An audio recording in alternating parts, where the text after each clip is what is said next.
نحمده ونصلي ونسلم على رسوله الكريم اما بعد فاعوذ بالله من الشيطان الرجيم بسم الله الرحمن الرحيم هو الذي يصوركم في الارحام كيف يشاء آمنت بالله صدق الله العظيم وبلغنا رسوله النبي الأمين المتين المبين الكريم ونحن على ذلك لمن الشاهدين والشاكرين والحمد لله رب العالمين آمین آمین آمین یا رب العالمین و الی غیر النہایہ۔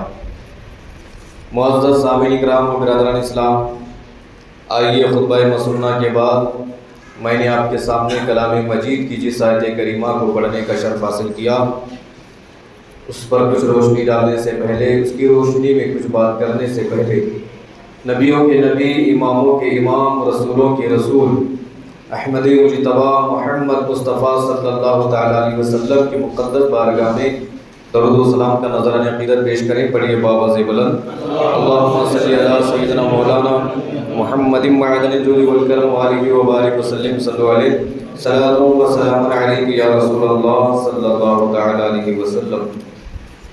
معزز سامعین، آج کا ماحول دکھاوے کا ماحول ہے۔ دکھاوا اس قدر ہے کہ دکھاوے کا ہی کاروبار ہے، دکھاوا ہی فن ہے، دکھاوا ہی مہارت ہے۔ اب اس کو دکھاوا کہیے یا فیشن کہیے، فیشن اس قدر عام ہے کہ تہذیب بدل گئی لوگوں کی۔ کل جو ادب تھا، جسے تہذیب کہا جاتا تھا، آج وہ جہالت ہے۔ کل جس کو برا سمجھا جاتا تھا، آج وہ فیشن ہے۔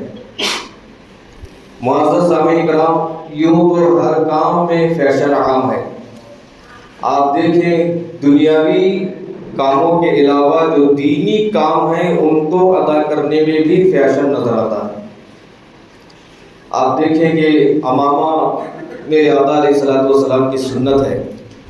پہلے لوگ امامے سے دور بھاگتے تھے، اب نوجوان امامہ باندھتے ہیں، اس میں بھی ایک فیشن ہے، الگ الگ طریقے کا، الگ الگ ڈیزائن کا۔ داڑھی میرے آقا علیہ الصلوۃ والسلام کی بہت پیاری سنت ہے، قبر کا چراغ ہے داڑھی۔ بہت سارے لوگ داڑھی رکھتے ہیں، مگر اس میں بھی فیشن ہے، الگ الگ ڈیزائن ہے، کسی کی چھوٹی، کسی کی بڑی، کسی کی یہاں تک چھلی ہوئی، کسی کی یہاں سے شروع، الگ الگ فیشن ہے اس میں بھی۔ پیجامہ کرتا اسلامی لباس ہے۔ آپ دیکھیں کہ اس میں بھی ایک الگ فیشن ہے کہ گنڈیاں ادھر سے ادھر ہوتی ہیں، کٹنگ جبے کی ادھر سے ادھر ہوتی ہے، سارا فیشن۔ معزز سامعین کرام، تو دنیا کے کاموں کے علاوہ دینی کاموں میں بھی فیشن چلا ہوا ہے، اور فیشن میں سب سے زیادہ تصویر سازی ہے۔ ایسا لگتا ہے کہ تصویر کے بنا پر کوئی کام نہیں ہوتا۔ آج قوم مسلم کی کوئی بھی تقریب ہو، تصویر سازی کا انتظام بھرپور ہوتا ہے، ویڈیوگرافی، فوٹوگرافی کا انتظام ہوتا ہے۔ پھر چاہے وہ ختنے کی رسم سے لے کر جلوے کی رسم تک، تصاویر کی نہ ختم ہونے والی دنیا۔ اور آج ایسا پرفتن دور ہے، یہ زمانہ ایسا ہے کہ تصویر سے آدمی بچنا چاہے تو بچنا ناممکن ہے اس دور میں۔ معزز سامعین کرام، ہر ایک کے پاس اپنا ایک البم ہوتا ہے جس میں جب بچپن، جوانی، بڑھاپے تک کی تصاویر ہوتے ہیں اور اسے پرانی یادوں کا نام دیا جاتا ہے۔ اب تصویر سے بچنا بہت مشکل ہے۔ آپ صابن خریدیں تو اس پر تصویر، چاول کا گولا خریدیں تو اس پر تصویر، آپ دودھ کا ڈبہ خریدیں تو اس پر تصویر۔ اور ملک کے اندر رہنا بغیر تصویر کے ممکن نہیں ہے۔ حج عمرہ کرنے کے لیے جائیں تو پاسپورٹ کے لیے تصویر ضروری ہے، شناختی کارڈ کے لیے تصویر چاہیے، آدھار کارڈ کے لیے، راشن کارڈ کے لیے، لائسنس کے لیے تصویر چاہیے۔ اسی لیے میں نے کہا کہ تصویر تہذیب بن گئی ہے اور یہ تصویر فیشن بن گئی ہے۔ معزز سامعین کرام، تو اس حد تک کہ جینا دشوار ہے تصویر کے بنا، ration card, Aadhaar card, passport کے لیے مجبوری کے وقت میں تصویر کی بات الگ ہے۔ آج دیکھیں کہ ایک نوجوان کے پاس 40,000 50,000 کا موبائل ہے، کسی کے پاس لاکھ کے اوپر کا موبائل ہے۔ ہم پوچھیں گے کہ اتنا قیمتی موبائل لے کر تو کرے گا کیا؟ اس میں ایسی کیا خاصیت ہے جو اتنا مہنگا موبائل خرید رہا ہے؟ تو خاصیت یہ ہے کہ اس میں تصویر بہت اچھی آتی ہے، اس میں ویڈیو بہت کلیئر آتا ہے۔ جتنی دور کی تصویر کی آپ فوٹو کھینچیں گے، جتنا زوم کریں گے اتنا پاک آتا ہے، اس لیے اس موبائل کی قیمت اتنی ہے۔ اب موبائل خریدنے کے بعد اب سو رہا ہے تو تصویر ہے، جاگ رہا ہے تو تصویر ہے، ناشتہ کر رہا ہے تو تصویر ہے، اور کپڑا پہن رہا ہے تو تصویر ہے، شادی بیاہ کے موقع پر چلتا ہے، راستے میں گاڑی کے ڈورے پر بیٹھ کر تصویر کھینچ رہا ہے، چشمہ لگا کر کے بائک پر بیٹھ کر کے تصویر کھینچ رہا ہے، کہیں ہرا بھرا کھیت مل جائے تو کھیت میں جا کر کے تصویر کھینچ رہا ہے، کہیں تالاب ہے تو تالاب کے کنارے کھڑا ہو کر تصویر کھینچ رہا ہے، تصویر کھینچ رہا ہے۔ اب میں پوچھوں کہ جب تو یہ کار کے بلیٹ پر بیٹھ کر تصویر تو نے کھینچی ہے تو اس سے فائدہ کیا ملا تجھے؟ تو سونے میں جاگنے میں تصویر کھینچ کر کے انٹرنیٹ پر اپلوڈ کر رہا ہے، اس سے فائدہ کیا نصیب ہوگا؟ بات دراصل یہ ہے کہ آج ہم مسلمان ہیں ہونے کے باوجود بھی تصویر کا حکم اسلام کے اندر کیا ہے ہم نہیں جانتے۔ میرے بزرگوں، میرے دوستوں، نوجوان ساتھیوں، ہم اگر مذہبی نظر سے دیکھیں کہ تصویر کا کیا حکم ہے اسلام کے اندر، اللہ اکبر، ہم جانیں کہ تصویر کتنی بڑی لعنت ہے، کتنا بڑا خسارہ ہے، نقصان ہے، کتنا بڑا عذاب ہے۔ ہم اسلامی نقطۂ نظر سے دیکھیں گے تو اللہ کے رسول علیہ السلام نے فرمایا کہ جس گھر میں تصویر ہو اس گھر میں اللہ کے فرشتے نہیں داخل ہوتے۔ اللہ کے رسول علیہ السلام نے فرمایا کہ جس گھر میں تصویر ہو اس گھر سے برکت اٹھا لی جاتی ہے۔ یہ تصویر خدا کے قہر کو دعوت دیتی ہے، اللہ کے غضب کو بھڑکاتی ہے، اللہ کی رحمت سے دور کر دیتی ہے۔ میرے بھائی، موبائل پہ سیلفی کھینچنے والے، اللہ کے رسول علیہ السلام فرماتے ہیں کہ تصویر بنانے والا، کھینچنے والا اگر بغیر توبہ کے مر گیا تو مردود ہے، اور اس کی نہ دعا قبول ہوتی ہے نہ عبادت قبول ہوتی ہے۔ معزز سامعین کرام، یہ جو تصویر ہم موبائل میں فوٹوگرافی ویڈیوگرافی کے ذریعے کھینچتے ہیں، یہ سوچتا نہیں ہے کہ انسان یہ کیا کر رہا ہے، یہ اللہ تبارک و تعالیٰ سے مقابلہ کر رہا ہے، کیونکہ رب تبارک و تعالیٰ کا فرمان ہے هو الذی یصورکم فی الارحام کیف یشاء، وہی ہے جو تمہارے ماؤں کے پیٹ میں تمہاری خوبصورت تصویر اور صورت بناتا ہے۔ تصویر بنانا اللہ کا کام ہے، بے جان صورت بنا کر وہ جان ڈال دیتا ہے۔ ایک ناباب قطرے کو حسین و جمیل سانچے میں ڈھال دیتا ہے۔ میرے نوجوان ساتھی، تجھے اللہ تبارک و تعالیٰ نے صورت بنانے کا حکم نہیں دیا، صورت کو سنوارنے کا حکم نہیں دیا، تجھے اللہ نے سیرت بنانے کا حکم دیا ہے، کیریکٹر خوبصورت بنانے کا حکم دیا ہے، تیرے باطن کو خوبصورت بنانے کا حکم دیا ہے۔ مگر آج لقد کان لکم فی رسول اللہ اسوۃ حسنہ، اس اللہ کے کلام کو بسے پشت ڈال کر کے ہم سیرت کو بنانے کی کوئی فکر نہیں، باطن کو سنوارنے کی کوئی فکر نہیں، اور صورت سازی میں لگے ہوئے۔ معزز سامعین کرام اور برادران اسلام، آج دیکھیے کوئی کیمرہ مین بن گیا، کوئی فوٹوگرافر بن گیا، کوئی ویڈیوگرافر بن گیا، اور حد یہ ہے کہ ہماری گھر کی عورتیں شاید فوٹوگرافر اور ویڈیوگرافر کو مرد ہی نہیں سمجھتی، اسی لیے خواتین میں آنے جانے کی کھلی چھوٹ ہوتی ہے فوٹوگرافر کو۔ مثال کے طور پر شادی بیاہ کے موقع پر آپ دیکھیں گے کہ ایک فوٹوگرافر ویڈیوگرافر کھلا خواتین میں جاتا ہے، فوٹو کھینچتا ہے، آتا ہے، اسے کھلی چھوٹ ہوتی ہے۔ کیا وہ مرد نہیں ہے؟ کیا وہ غیر محرم نہیں ہے؟ معزز سامعین کرام و برادران اسلام، اب حال یہ ہے کہ بڑی بے شرمی کے ساتھ ہمارے فنکشن پہ جہاں خواتین ہیں وہاں پر ویڈیوگرافر کو بلایا جاتا ہے، اور خواتین بالکل اپنا میک اپ سیٹ کر لیتی ہیں، ہونٹوں کو لال کر لیا، گالوں پر داڑھی پاؤڈر لگا دیا، سروں سے دوپٹے ہٹ گئے، اس لیے کہ سر پر جو قیمتی زیورات پہنے ہیں وہ بھی تو کیمرے میں آنا چاہیے نا، اس وجہ سے دوپٹے بھی ہٹ جاتے ہیں۔ معزز سامعین کرام، اب ہماری جہالت کا یہ عالم ہے کہ اگر دلہا شادی سے پہلے، نکاح سے پہلے دلہن کو دیکھنے کی ضد کرتا ہے تو گھر والے کہتے ہیں کہ ابھی نکاح نہیں ہوا، دیکھ نہیں سکتے، اور جب اعجاز قبول ہو گیا، نکاح ہو گیا، اس کے بعد بھی گھر والے کہتے ہیں کہ اب بھی نہیں دے سکتے اس لیے کہ جمعہ نہیں ہوا ہے، جبکہ شرائط کو دیکھنے کا مزاج بن گیا ہے۔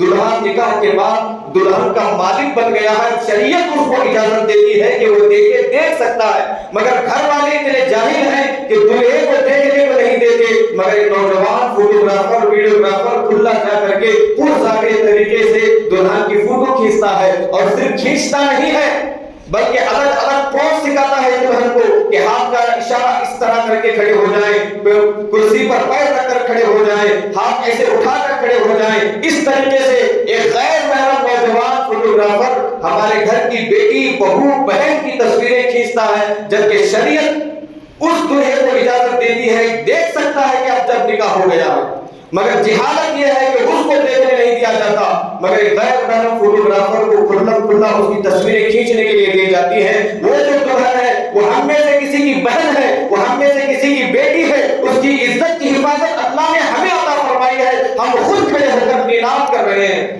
یہاں تک حکم دیا ہے کہ وکیل ہم بناتے ہیں ماموں کو ہی وکیل بنانا کوئی ضروری نہیں ہے، سب سے بہتر ہے کہ بھائی یا باپ وکیل بنے دلہن کا، اس لیے کہ جب اجازت دینے کے لیے جائے تو دلہن کے اوپر پردہ واجب نہ ہو، بھائی ہو اور باپ وکیل ہے تو براہ راست اجازت دے سکتی ہے دلہن، مگر دور کا ماموں ہی ہونا چاہیے، اگر خاص ماموں نہیں ہے دور کا ماموں ہوئے تو ہی چلتا ہے۔ یہ ہماری جہالت ہے، جانتے نہیں مسائل کو۔ اور جو گواہ ہیں، دو گواہ سائن لینے کے لیے جاتے ہیں، ان کے لیے بھی یہ حکم ہے کہ دلہن پردے میں ہو اور صرف یہ دلہن کی آواز سنے کہ میری اجازت ہے، میں اس نکاح کو قبول کرتی ہوں۔ لیکن کیا ایسا ہمارے گھروں میں ہوتا ہے؟ وہ وکیل بھی غیر محرم ہے اور وہ گواہ بھی غیر محرم ہے، حالانکہ وکیل اور گواہوں کی سخت ضرورت ہے۔ جب تک یہ نہیں ہوں گے کہ گواہ نہیں ہوں گے تب تک نکاح نہیں ہوگا۔ آپ مسئلے کی نزاکت کو سمجھو کہ گواہ نہ ہو تو نکاح نہیں ہوگا، اور ایسے ضروری گواہوں کے لیے بھی شریعت کا یہ حکم ہے کہ وہ پردے میں رہ کر دلہن گواہوں کو اجازت دے کہ نکاح کی میری اجازت ہے۔ جب نکاح کے لیے گواہ ضروری ہے، ان گواہوں سے بھی دلہن کو پردہ واجب ہے، تو یہ فوٹوگرافر کون ہے، یہ ویڈیوگرافر کون ہے جو کھلا تصویریں لیتا ہے کھڑے ہو کر؟ معزز سامعین کرام و برادران اسلام، آج یہ فضول خرچی، اللہ اکبر، یہ نکاح جو ہے آدمی کی زندگی میں بہت امپورٹنٹ رکھتا ہے، بہت اہم دن ہوتا ہے اس کا، ایک نئی زندگی کا آغاز ہوتا ہے اس کا، اور ایسے موقع پر وہ ایک مہینہ پہلے اسے سعادت نہیں ملتی اس دلہا کو کہ وہ اللہ کی بارگاہ میں آئے، ہر روز سر جھکائے اور اللہ کی بارگاہ میں دعا کرے کہ مولا فلاں دن میری زندگی کا نئے سے آغاز ہو رہا ہے، تو میرے جوڑے کو سلامت رکھ، مجھے سکون کی زندگی عطا فرما، میرے گھر میں چین عطا فرما۔ کبھی اس کو توفیق نہیں ملتی کہ 15 دن 8 دن پہلے سے ہی وہ اللہ کی بارگاہ میں آ کر دعائیں کرے، مگر جب ڈیٹ فکس ہوتی ہے تو پھر سب سے پہلے وہ ڈی جے بک کرتا ہے، پھر وہ ویڈیوگرافر والے کو بک کرتا ہے، 15,000 20,000 25,000 50,000 کا خرچہ۔ اب بک ہو گیا تو اب موبائل نکالتا ہے اور دیکھتا ہے کہ مہندی میں کون سے فلم کے کون سے گانے میں کس اسٹیپ پر ڈانس کروں گا، فلاں فلم میں مہندی کی رسم میں کتنے لوگوں نے کون سے کلر کا ڈریس پہنا ہے، یہ 15 دن پہلے یہ تیاری میں لگا ہوا ہے، حالانکہ اس کی زندگی کا بہت اہم دن ہے۔ وہ اسے چاہیے تھا کہ وہ اللہ کی بارگاہ میں ہاتھ پھیلا کر اللہ کی بارگاہ میں مانگے کہ مولا مجھے سکون کی زندگی عطا فرما۔ اس پرفتن دور میں جوڑے ٹوٹ جا رہے ہیں، شادیاں ختم ہو رہی ہیں، ایسے دور میں تو ہی ہے جو میرا جوڑا سلامت رکھتا، اور تیری ہی قدرت ہے کہ میری زندگی کو سلامت رکھ، لیکن ایسا نہیں ہے۔ معزز سامعین کرام، یہ فضول کا خرچہ اور یہ جو ناچ گانا گلیوں میں ڈیجے لگا کر جو کرتے ہیں، یہ ہندوانہ رسم لے کر آئے ہیں ہلدی کا، یہ سب کیا ہے؟ یہ حرام ہے اسلام کی نظر میں، شریعت میں ان چیزوں کو حرام کہا ہے۔ میں چلا کر بھی بول سکتا ہوں، مگر آپ سمجھیں اس لیے دھیرے سے بول رہا ہوں، سمجھیے میری بات کو۔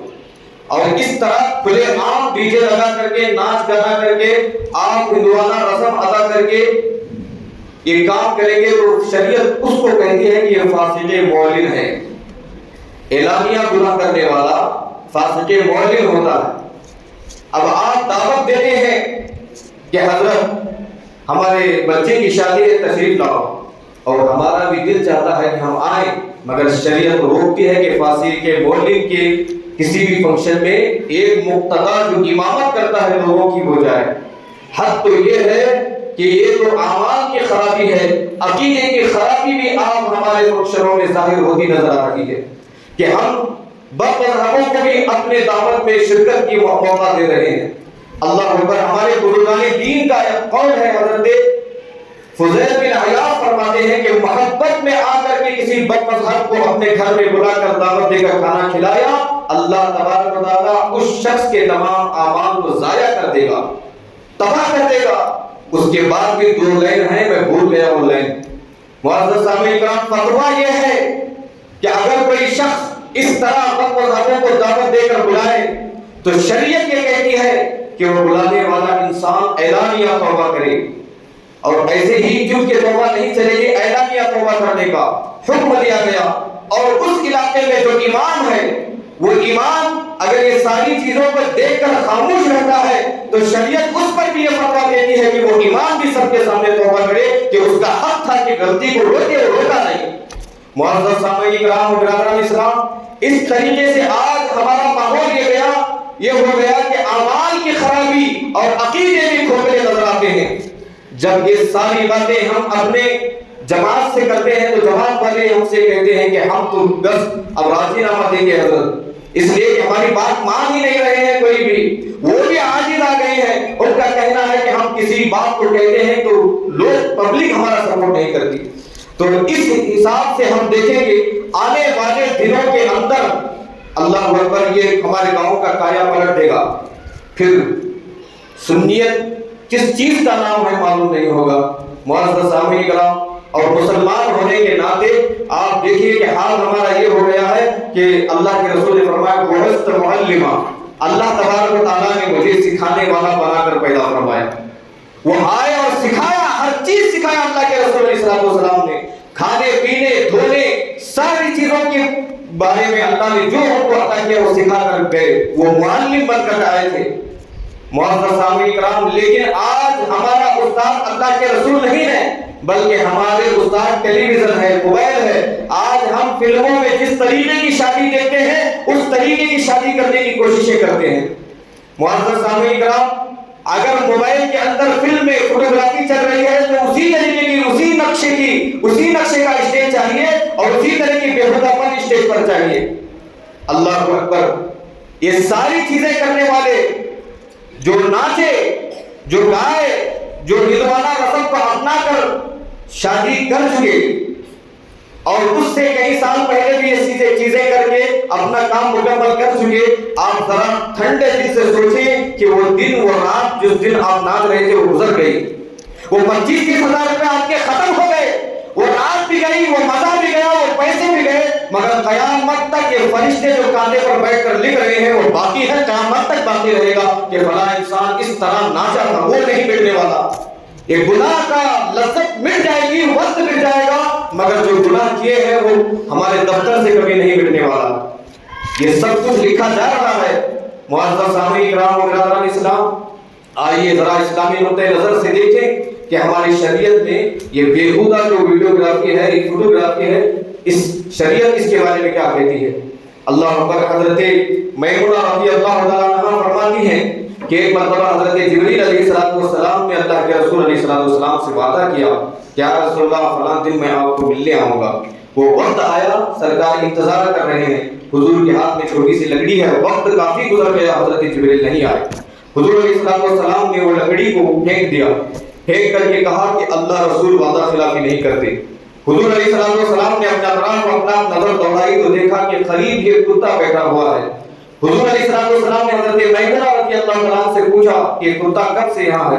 حضرت میمونہ رضی اللہ عنہا نے فرمایا رسول اللہ اس کا مجھے علم نہیں ہے کہ کتا کب سے یہاں بیٹھا ہے۔ سرکار نے اس کتے کو نکالنے کا حکم دیا، اس کتے کو نکالا گیا، وہاں سے تھوڑی ہی دیر گزری تھی کہ حضرت جبریل علیہ السلام حضور کی بارگاہ میں تشریف لائے. اللہ کے رسول علیہ السلام نے پوچھا جبریل تم نے کہا تھا کہ فلاں وقت میں فلاں دن میں ملنے کے لیے آؤں گا, میں انتظار کرتا رہ گیا لیکن وقت گزر گیا, تم نہیں آئے, دیر سے آنے کی وجہ کیا ہے؟ حضرت جبریل علیہ السلام نے عرض کیا رسول اللہ یہ جو کتا بیٹھا ہوا تھا اس کتے نے مجھے آنے سے روکا ہے. یا رسول اللہ جس گھر میں کتا یا تصویر ہو اللہ کے فرشتے اس گھر میں داخل نہیں ہوتے.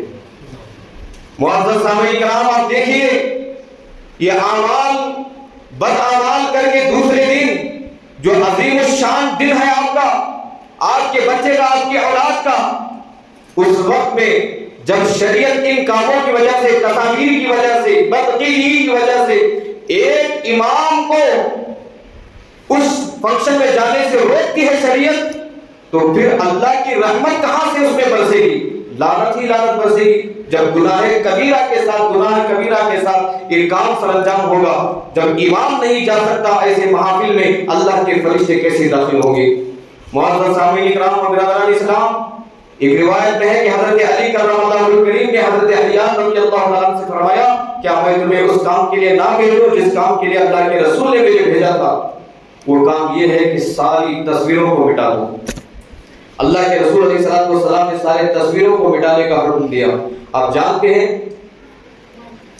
حدیث پاک میں, بخاری شریف کی حدیث پاک حضرت عبداللہ بن مسعود رضی اللہ عنہ فرماتے ہیں کہ جب تصویر بنانے والا اللہ کی بارگاہ میں حاضر ہوگا, اللہ تبارک و تعالیٰ کہے گا کہ جو تو نے تصویر بنائی ہے آج اس پہ تو جان ڈال.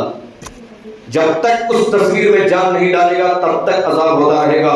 ظاہر سی بات ہے کہ کیا اوقات ہے کسی کی کہ اللہ کا جو کام ہے وہ انسان کرے, کس کی اوقات ہے کہ بے جان چیز میں جان ڈال دے. اس کا مطلب یہ ہے کہ وہ کبھی بھی تصویر میں جان نہیں ڈالے گا اور ہمیشہ عذاب میں مبتلا رہے گا. معزز سامعین کرام و برادران اسلام, آج ہم فنکشنوں میں دولہے سے ملنے کے لیے جاتے ہیں, دولہا کھڑا کرتا ہے سائڈ میں اور ادھر کیمرے کی طرف دیکھتے ہیں, تصویر کھینچتے ہیں, پھر دوسرا آتا ہے اس کو کھڑا کرتا ہے, پھر تصویر کھینچتے ہیں. حدیث پاک میں آیا ہے کوئی انسان جتنی تصویریں کھینچے گا اللہ اپنی اتنی مخلوق کو پیدا کرے گا اور اتنی مخلوق جہنم میں اسے عذاب دینے کے لیے مقرر کر دے گا. یعنی کوئی انسان 1000 تصویریں کھینچے اپنی زندگی میں, اللہ 1000 مخلوق کو پیدا کرے گا, وہ 1000 مخلوق جہنم میں اسے عذاب دے گی, ان کی ڈیوٹی لگا دے گا اللہ تبارک و تعالیٰ. معزز سامعین کرام, بے جان تصاویر کھینچنے میں کیا مزہ ہے؟ تصویر کا حکم ایسا ہے, آپ سوچیں کہ تصویر مصور حقیقی کو اللہ تبارک و تعالیٰ ہے, اس کا کام ہے کہ وہ ماں کے پیٹ میں شکل اور تصویر بناتا ہے اور جان ڈالتا ہے, اور آدمی کی اتنی حیثیت اور اوقات کو بھول گیا کہ اللہ, یہاں تک کہ ابو ہریرہ رضی اللہ عنہ سے روایت ہے مشکوٰۃ شریف کی حدیث پاک میں کہ فرماتے ہیں اللہ کے رسول علیہ السلام, اللہ تبارک و تعالیٰ ارشاد فرماتا ہے کہ سب سے بڑا ظالم وہ ہے جو مخلوق ہو کر خالق بننے کی کوشش کرتا ہے, مخلوق ہو کر خالق بننے کی کوشش کرتا ہے. اگر ایسا ہی ہے تو ایک دانہ بنا کر دکھا دے, ایک چوٹی بنا کر کے دکھا دے, ایک جو بنا کر کے دکھا دے. کس کی حیثیت ہے کہ ایک چاول کا, ایک جو کا دانہ ہی بنا کر دکھا دے؟ اگر حیثیت نہیں ہے تو وہ کام کیوں کرتا ہے جو کام خدا کا ہے؟ معزز سامعین کرام و برادران اسلام, یہ احادیث کی روشنی میں چند فرامین مصطفیٰ میں نے آپ کو سنائی جن میں تصویر کے تعلق سے وعیدیں ہیں. اب ہم اپنا حال دیکھیں گے تو ہمیں معلوم ہوگا کہ ہمارے گھروں میں کسی کے گھر میں باپ کی تصویر ہے, کسی کے گھر میں مرشد کی تصویر ہے, کسی کے پاس استاد کی تصویر ہے, کسی کے پاس صاحب قبلہ کی تصویر ہے, اور بہت سارے لوگ شوقین لوگ ایسے بھی ہوتے ہیں گھروں میں تو تصاویر مرشد کی لگا لیتے ہیں, دکانوں میں بھی لگاتے ہیں, اور حد سے اس طرح بڑھ جاتے ہیں کہ ان تصاویر کے ساتھ آج ہمارے گھروں میں جہالت کا یہ عالم ہے کہ اس کے ساتھ مراسم بھی کیے جاتے ہیں, رسم و رواج بھی ہوتا ہے. تصویر کو سامنے رکھ کر کوئی صاحب اس پر اگربتی لگاتا ہے, کوئی صاحب پھول مالا چڑھاتا ہے, کوئی تعظیم کرتا ہے, کوئی تبرک سمجھتا ہے, اور اسی طرح ایسی جگہ پہ تصویر لگائی جاتی ہے مرشد کی کہ نگاہ اٹھے تو مرشد نظر آئے. اور حد سے بڑھ کر شریعت کی حدوں کو پار ہو کر ایسے بھی لوگ ہیں جاہل کہ تصویر کے سامنے کھڑے ہو کر وہ منتیں مانگتے ہیں کہ مجھے بیٹا ہو جائے, میرا کام اچھا ہو جائے. تصویر کے سامنے کھڑے ہو کر ایسے کہ وہ تصویر کو سمجھتے ہیں کہ میرے مرشد کا پرتو ہے, اس تصویر کے اندر وہ طاقت ہے کہ ہمارا نفع و نقصان کر سکتی ہے. اللہ اکبر. سب سے پہلی بات تو یہ ہے تصویر ہے. تصویر کسی کی بھی ہو, تصویر شریعت کے اندر حرام ہے. چاہے وہ ہاتھ سے نکالی ہوئی تصویر ہو، موبائل سے ہو یا کیمرے سے نکالی ہوئی تصویر ہو، ہر تصویر کا ایک ہی حکم ہے کہ وہ حرام ہے۔ معزز سامعین کرام برادران اسلام، اب کسی مرشد کے لیے وہ جائز نہیں، کسی مرید کے لیے بھی جائز نہیں، کسی عالم کے لیے بھی جائز نہیں، کسی شیخ کے لیے بھی جائز نہیں۔ سب سے پہلے بات تو یہ ہے کہ کوئی مرشد تصویر کھنچا رہا ہے یا کوئی اسے معلوم ہوئے بغیر تصویریں کھینچ رہے ہیں، تو شریعت کا یہ تقاضا ہے کہ مرشد اپنے مریدوں کو ڈانٹے اور کہے کہ میری تصویر کسی کام کی نہیں ہے، تم تصاویر کو ہٹا کر قرآن رکھ دو تصاویر کی جگہ پر۔ نفع و نقصان کا مالک نہ میں ہوں نہ میری تصویر ہے، بلکہ اللہ کی ذات ہے۔ نفع و نقصان کی مالک اللہ کی ذات ہے۔ یہ تصاویر کے سامنے مددیں مانگنا جہالت ہے، اور بعض لوگ یہ سمجھتے ہیں کہ پیر و مرشد کی تصویر رکھنے کی اجازت ہے شریعت میں۔ معزز سامعین کرام، یہ اسلام کی خاصیت ہے کہ آج تک اس دین میں نبی کی بھی تصویر نہیں بنائی گئی۔ جب فتح مکہ کا وقت آیا، مکہ فتح ہوا، مکہ کے اندر دیواروں پر حضرت ابراہیم علیہ السلام کی تصویر تھی، حضرت مریم، حضرت عیسیٰ علیہ السلام کی تصویر تھی۔ اللہ کے رسول علیہ السلام نے حضرت عمر فاروق اعظم کو بھیجا کہ جاؤ تصویروں کو مٹاؤ۔ فاروق اعظم گئے اور ان تصویروں کو مٹایا۔ اس کے بعد سرکار دو عالم صلی اللہ علیہ وسلم اندر تشریف لے گئے۔ تو دیکھا کہ ابھی کچھ تصویر نظر آ رہی ہے، پھر دوبارہ اللہ کے رسول علیہ السلام نے تصویروں کو مٹانے کا حکم دیا۔ معزز سامعین کرام، یہ اسلام ایسا ہے کہ اس میں نبی کی تصویر بھی اگر ہو تو اسے بھی مٹا دیا جاتا ہے، تو پیر مرید کس کھیت کی مولی ہے؟ معزز سامعین کرام، یہ بات ہمیشہ یاد رکھو کہ جتنی بے وجہ تصویریں کھینچو گے اتنی مخلوق پیدا ہوگی حدیث کے مطابق، اور اتنی ہی تعداد میں مخلوق جہنم میں عذاب دینے کے لیے اللہ مقرر کر دے گا۔ یہ جو بت پرستی ہے تصویر کی وجہ سے ہی شروع ہوئی کہ پچھلے زمانوں میں کتب تفسیر میں ہمیں یہ روایتیں ملتی ہیں کہ پہلے زمانے میں جب کوئی اچھا اخلاق والا، علوم والا، عالم دین کا انتقال ہو جاتا تھا تو لوگ اسے یاد کر کے روتے تھے، آنسو بہاتے تھے، غم مناتے تھے۔ شیطان نے چال چلی اور شیطان نے ان کے دماغوں میں یہ بات ڈالی، یہ مشورہ دیا کہ کیوں ہوتے ہو تم ان کی تصویر بنا لو، جب تمہیں یاد آئے تو تصویر کو دیکھ لینا۔ اب ان لوگوں نے ان کی تصویر بنا لی، اب ان کی تصویر کو دیکھتے تھے اور ان کو یاد کرتے تھے۔ ہوا یہ کہ وہ جو تصویر بنائے تھے وہ دنیا سے چلے گئے، ان کی اولاد آئی، وہ چلے گئے، ان کی اولاد آئی۔ اب چند نسلوں تک تو یہ معلوم تھا کہ اللہ کے نیک بندوں کی تصویر ہے، مگر اولاد جاتی رہی، نسل آتی رہی، بعد میں آنے والی نسلوں کو معلوم نہیں تھا کہ نیک لوگوں کی تصویر ہے۔ وہ یہ سمجھے کہ ہمارے بزرگ جو عبادت کرتے تھے انہی لوگوں کی وہ عبادت کرتے تھے، یہاں سے بت پرستی شروع ہو گئی۔ یہ تصویر کا کرشمہ ہے۔ معزز سامعین کرام و برادران اسلام، اسی لیے اس تصویر کی سخت ممانعت ہے۔ 15,000 20,000 دے کر آپ شادیوں میں، عقیقوں میں، انگیجمنٹ میں فوٹوگرافر ویڈیوگرافر کو بلا کر کے اپنی آخرت کو تباہ نہ کریں۔ کتنے لوگ ہیں جو کیسٹ بنائے اور کتنی مرتبہ زندگی میں اپنی شادی کی کیسٹ دیکھے ہیں؟ بالکل فضول خرچی ہے، بالکل فضول خرچی۔ اسی حساب سے اب جو قاضی ہے نکاح پڑھانے والا، اب جہالت یہاں تک ہے اس کی حقیقت کو لوگ نہیں جانتے کہ نکاح میں اس کی امپورٹنس کیا رکھی ہے شریعت نے۔ پورے فضول خرچی کو ملا کر کے 1,00,000 2,00,000 روپے خرچ ہو جائیں گے۔ میں آپ کو بتاؤں، ایک بجے کے بعد ہمیں فون آتا ہے کہ نکاح کے لیے دولہا تیار ہے، آ جاؤ۔ 1 بجے کے بعد ہم جاتے ہیں، نکاح پڑھاتے ہیں اور ہمیں 150 روپے ملتے ہیں نکاح کے۔ اب ڈی جے والے کو کتنے ملے؟ 25,000 30,000، ویڈیوگرافر والے کو 20,000۔ حالانکہ اس کی ضرورت نہیں تھی، یہ فضول خرچی ہے۔ وَلَا تُبَذِّرْ تَبْذِيرًا إِنَّ الْمُبَذِّرِينَ كَانُوا إِخْوَانَ الشَّيْطَانِ۔ جو فضول خرچہ کرتا ہے وہ شیطان کا بھائی ہوتا ہے۔ اتنا خرچ کر کے شیطان کا بھائی بن گیا۔ مگر شریعت نے جو قاضی کا ہدیہ رکھا ہے نکاح پڑھانے والے کا، جانتے ہیں آپ؟ 1 دینار، اگر کنواری لڑکی ہے تو 1 دینار نکاح پڑھانے والے کو دیا جائے، اور دینار ہوتا ہے 4 گرام 665 ملی کا۔